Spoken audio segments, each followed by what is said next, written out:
Hello, நான் ஜெய்சங்கர் பேசுறேன். இன்னைக்கு நம்ம பேச ஒரு டாபிக் எதை பத்தி சொல்லி பார்த்தோம்னா, கிட்டத்தட்ட நீங்க ஒரு கற்பனையில இருந்து முதல்ல யோசிச்சு பாருங்க. அதுக்கு அடுத்து இந்த விஷயத்த என்னன்னு சொல்றேன். முதல்ல நீங்க பூமியில நல்லபடியா வாழ்ந்துட்டு இருக்கோம். ஒரு சந்தோஷமா நாளா போயிட்டு இருக்கு. அந்த மாதிரி போயிட்டு இருக்க ஒரு நாள் அன்னைக்கு பார்த்தோம்னா, நார்மலா எல்லாம் போயிட்டு இருக்க நாள் பார்த்தோம்னா, திடீர்னு வானத்துல ஒரு பெரிய விண்கல் வருது. விண்கல் வந்து கரெக்டா மோதுன்னு வச்சுக்கோங்களேன். எப்படிப்பட்ட இம்பாக்ட் ஆகும்?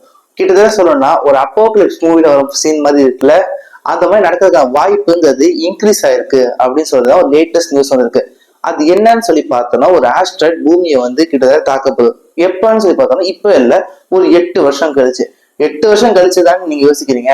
ஆனா அந்த 8 வருஷம் கழிச்சு வந்து கரெக்டா பூமி வந்து மோதுமா, பூமியில ஏதாவது ஒரு நாட்டை வந்து மோதுமா ஒரு கொஸ்டின் வரும்போது மிகப்பெரிய அதிர்ச்சியா இருக்கும். அது என்னன்னு சொல்லி பார்த்தோம்னா YR4 அப்படின்னு சொல்லக்கூடிய ஒரு பேர்ல கூட ஆஸ்ட்ராய்ட். இது 2024 தான் கண்டுபிடிக்கப்பட்டது. இது கண்டுபிடிக்கப்பட்ட ஆஸ்ட்ராய்டு வந்து பூமியை மோதுவதற்கான வாய்ப்புங்கிறது இன்க்ரீஸ் ஆயிருக்குன்னு சொல்லியிருக்காங்க. அதான் என்னன்னு சொல்லிட்டு இன்னைக்கு வீடியோல பார்ப்போம். வாங்க வீடியோக்குள்ள போலாம். ஃபர்ஸ்ட் பார்த்தோம்னா இந்த YR4 அப்படின்னு சொல்லக்கூடிய இந்த ஆஸ்ட்ராய்ட்னா விண்கல்னு சொல்லலாம், எரிக்கல்னு சொல்லலாம், வால் நட்சத்திரம் சொல்ல முடியாது, ஒரு பெரிய விண்கல் அப்படின்னு சொல்லலாம். அதாவது பார்த்தோம்னா நம்மளோட விண்வெளியில இருந்து பார்த்தோம்னா பல்வேறு வகையான ஆப்ஜெக்ட்ஸ்ங்கிறது இருக்கும். இப்ப பார்த்தோம்னா கோள்கள், அதாவது பிளானட்ஸ் சொல்லணும்னா நம்ம பூமி வந்து பூமி மாதிரி வந்து செவ்வாய் இருக்கும், புதன் இருக்கும், சுக்கிரன் கிரகம் இருக்கும், வீனஸ் சொல்லுவோம், மெர்குரி, மார்ஸ், ஜூபிட்டர், இது மாதிரி பல கிரகங்கள் இருக்கு. அதுக்கடுத்து பார்த்தா நட்சத்திரங்கள், ஸ்டார்ஸ் சொல்லக்கூடிய பார்த்தோம்னா நம்ம சன்ங்கிறது ஒரு ஸ்டார், ஒரு எக்ஸாம்பிளா சொல்லலாம். அதுக்கு அடுத்து வந்து பார்த்தோம்னா ஒரு நேச்சுரல் சேட்டலைட்ஸ்.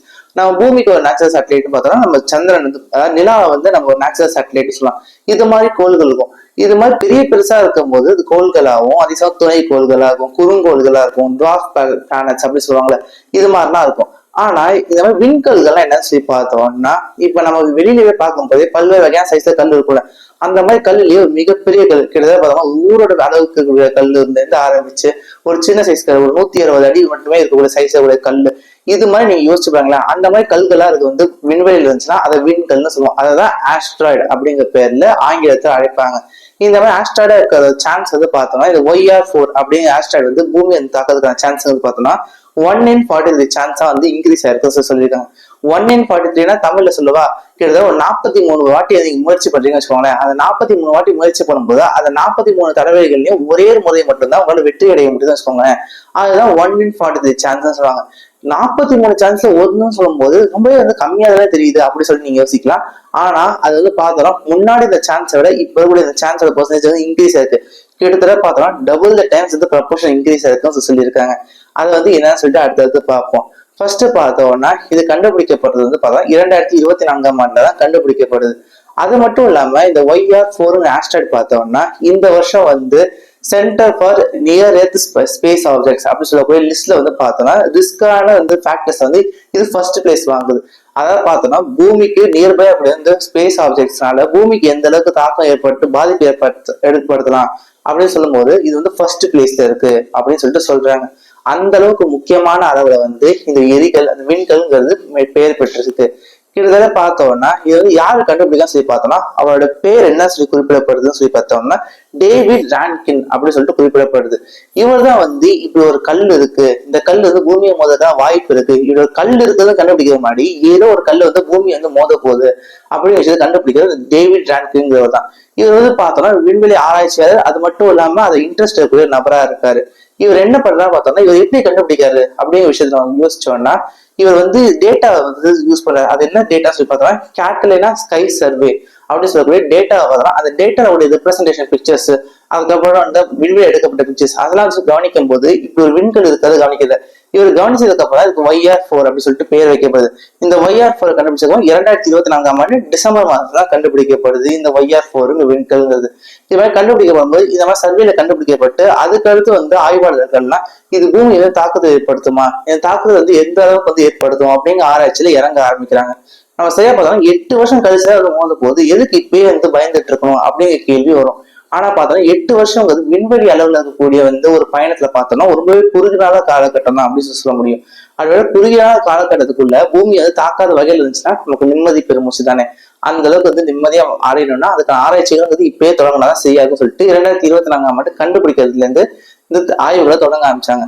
அதுல பார்க்கும்போது ஃபர்ஸ்ட் ப்ரெடிக்ஷன் என்ன சொல்றாங்கன்னு சொல்லி பார்த்தோம்னா கிட்டத்தட்ட ஃபர்ஸ்ட் வந்து இது மாதிரி டபுள் த டைம்ஸா வந்து இன்க்ரீஸ் ஆகும் ஸ்பீடு. அது மட்டும் இம்பாக்ட் பூமிக்கு அதிகமா இருக்கக்கூடிய ஏற்படுத்தக்கூடிய வகையில வந்து இம்பாக்ட் அதிகமாகும் சொல்லியிருக்காங்க. அதுக்கு அடுத்து அதோட சேர்த்து என்ன ப்ரெடிக்ஷன் சொல்லியிருக்காங்கன்னா இது மாதிரி இன்க்ரீஸ் ஆயிட்டு மறுபடியும் டிக்ரீஸ் ஆகும் அப்படின்னு சொல்லியிருக்காங்க. ஃபர்ஸ்ட் வந்து கண்டுபிடிக்க 1 in 83 சான்ஸா தான் இருந்துச்சு. அதாவது 83 முறை முயற்சி பண்ணா அது ஒரு முறை தான் வெற்றி அடையுதுன்னு சொல்ற மாதிரி இந்த 1 in 83 சான்ஸா தான் இருந்துச்சு. அது இப்ப பார்த்தா கிட்டத்தட்ட 1 in 43 சான்ஸா மாறி இருக்கு. இதுதான் ரொம்ப முக்கியமான விஷயமா இருக்கு. கிட்டத்தட்ட பார்த்தா டபுள் த டைம்ஸ் வந்து அந்த இன்க்ரீஸ் ஆயிருக்கு. அது இம்பாக்ட் வந்து பூமிக்கு வந்து சேரும் அப்படின்னு சொல்ற மாதிரி. இதுல வந்து இன்னொரு நமக்கு வந்து நிம்மதியான விஷயம் என்ன சொல்லி பார்த்தோம்னா இது எந்த அளவுக்கு பூமிக்கு இம்பாக்ட் இப்ப இன்க்ரீஸ் ஆயிருக்கு சொல்லி கண்டுபிடிச்சிருக்காங்களோ அதே மாதிரி இது மாதிரி டிக்ரீஸ் ஆகும். இதோட இம்பாக்ட்ங்கிறது பூமிக்கு வந்து டிக்ரீஸ் ஆகும். அது மட்டும் இல்லாம பூமியோட இந்த ஆர்பிட்டல் வந்து ரேஞ்ச்ல வந்து இது பாதிக்காத அளவுக்கு தாண்டி போவதுதான் வாய்ப்பு அதிகமா இருக்கு அப்படின்னு சொல்லி தெரிவிச்சிருக்காங்க.